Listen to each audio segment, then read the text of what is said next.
Canadian Prime Minister Justin Trudeau has spoken out on the Afghan situation. Listen in. Canada firmly condemns the escalating violence, and we are heartbroken at the situation the Afghan people find themselves in today. This is especially so given the sacrifices of Canadians who believed and continue to believe in the future of Afghanistan. We will continue to work with allies and the international community to ensure that those efforts were not in vain. We are committed to Afghanistan and to the Afghan people. And that's just a statement that's been put out by the Canadian Prime Minister. That's just one part of the reactions that have been trickling in on these developments, fast-paced developments that have been trickling in from Afghanistan. UK Prime Minister Boris Johnson has also spoken out earlier in the evening, talking about how the Taliban should not be regarded as the Taliban countries should not recognize the Taliban as the Afghan government. That was a statement that was given up by the UK Prime Minister just a short while back. The Afghanistan crisis, as we monitor the reactions that have been coming in, the developments have been extremely fast-paced as the Taliban continue to advance closer to Kabul early in the day, and then they reached the outskirts of the capital city, post which it was confirmed that the President, Ashraf Ghani, had left the country. And that is where things stand at this point. A lot of uncertainty over the way the power structure will be shaped, what and who will be a part of the power structure as the negotiations have unfolded. Crucial developments coming in. 2 powerful explosions have been reported near the US Embassy as well as the presidential palace in Kabul. The latest that we're getting to you as the Afghan situation develops with each passing minute. The latest updates, explosions have been reported near the US Embassy in Kabul as well as the presidential palace. Let's get in further details from our correspondent Anas Malik, who has been stationed in Kabul, getting us the very latest. Anas, over to you. Well, there were 2 loud explosions back-to-back with an interval of less than 30 seconds. About 5 minutes ago, the explosions came from the west corner of the city. The sounds came from the west corner of the city. As per reports, the explosions have taken place near the U.S. Embassy compound and the Afghan presidential palace.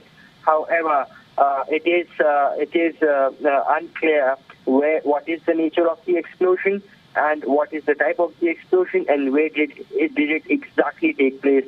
The police and other authorities, the rescue authorities, because there is no proper system in place, they say that they are trying to ascertain the exact reasons behind it. But what I can confirm, because the explosions were loud enough to be heard from as far as where I was, and I heard them clearly. They took place with an interval of about 15 to 20 seconds, at max 25 seconds, and there were 2 loud explosions that literally shook the city. Molly? Anas, you've been reporting from Kabul over the last few days. You've, over the past few weeks, traveled across Afghanistan.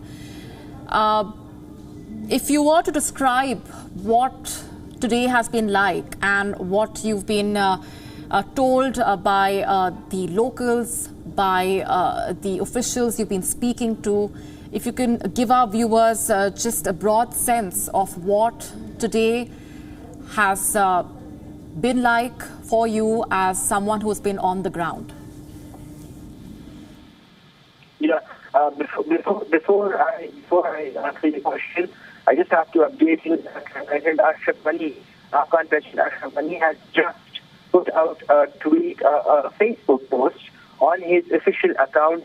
That is his first message from exile, and it is in Pashto. To sum it up, he says that he was with a difficult choice.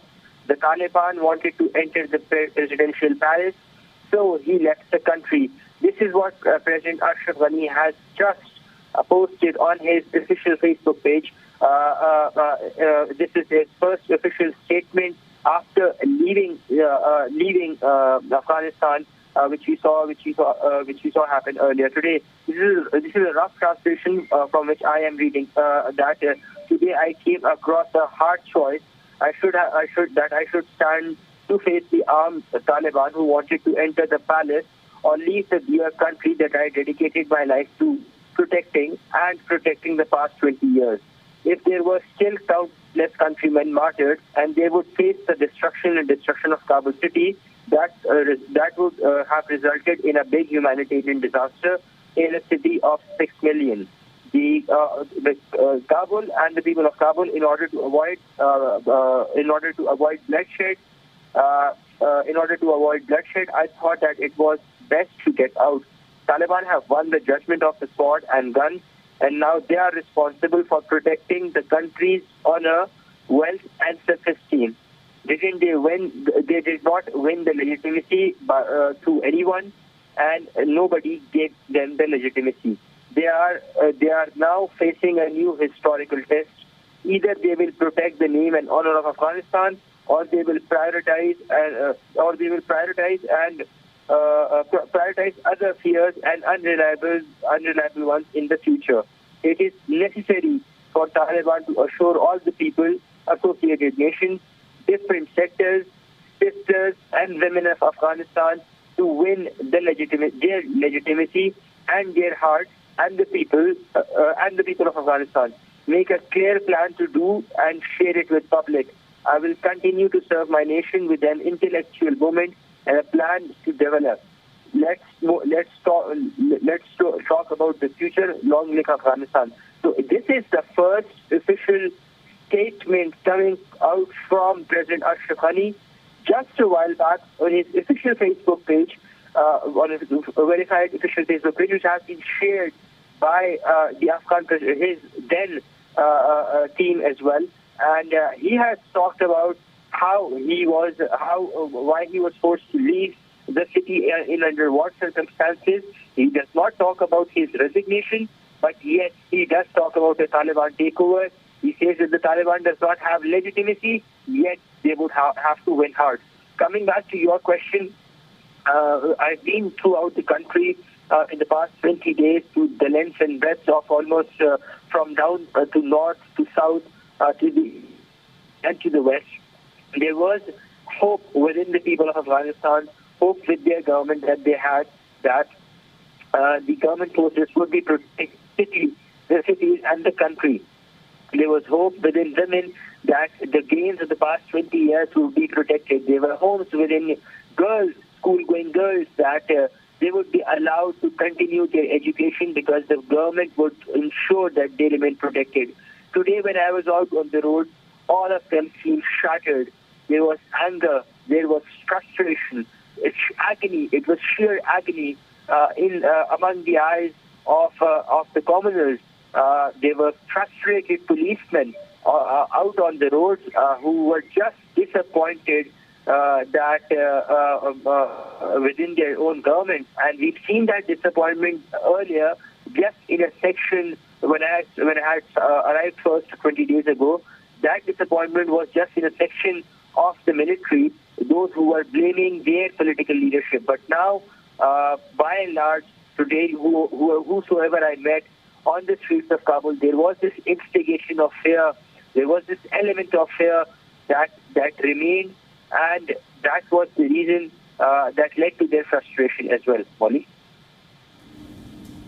Anas Maling getting us those latest updates from on the ground in Kabul, which has witnessed unfortunate, grim scenes all through the day today as things have spiraled out of control. The Taliban in Kabul, the President Ashraf Ghani has left the country and has now released that statement. The first official statement coming in from Ashraf Ghani as he left the country earlier in the day. This is just a sign of what lies ahead. The Taliban have officially entered Kabul. Early in the day, when we were getting you a better sense of what the security situation was looking like, as Anas is saying, there was some hope. Over the last few days, even though those talks have been underway regarding the peace process, regarding the power structure, regarding what lies ahead for the people, there was some optimism, but that, as Anas is telling us, had fizzled out. WION now available in your country. Download the app now. Get all the news on the move.